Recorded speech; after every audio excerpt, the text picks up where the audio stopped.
بسم الله الرحمن الرحيم عما يتساءلون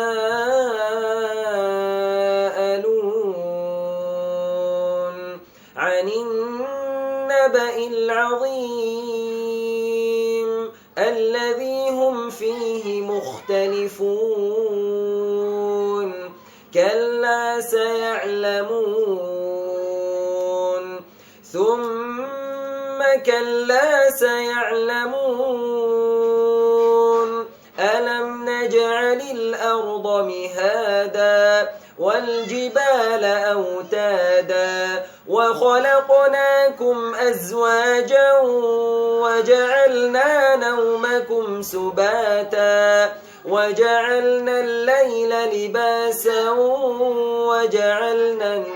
النهار معاشا وبنينا فوقكم سبعا شدادا وجعلنا سراجا وهاجا وأنزلنا من المعصرات ماء ثجاجا لنخرج به حبا ونباتا وجنات ألفافا إن يوم الفصل كان ميقاتا يوم ينفخ في الصور فتأتون أفواجا وفتحت السماء فكانت أبوابا وسيرت الجبال فكانت سرابا إن جهنم كانت مرصادا للطاغين مآبا لابثين فيها أحقابا لا يذوقون فيها بردا ولا شرابا إلا حميما وغساقا جزاء وفاقا إنهم كانوا لا يرجون حسابا وكذبوا بآياتنا كذابا وكل شيء أحصيناه كتابا فذوقوا فلن نزيدكم إلا عذابا إن للمتقين مفازا حدائق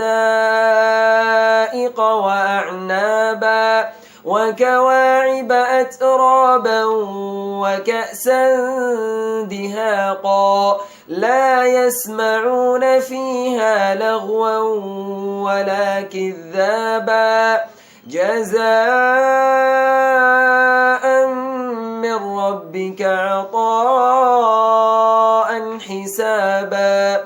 رب السماوات والأرض وما بينهما الرحمن لا يملكون منه خطابا يوم يقوم الروح والملائكة صفا لا يتكلمون إلا من أذن له الرحمن وقال صوابا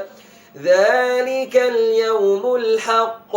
فمن شاء اتخذ إلى ربه مآبا إنا أنذرناكم عذابا قريبا يوم ينظر المرء ما قدمت يداه ويقول الكافر يا ليتني كنت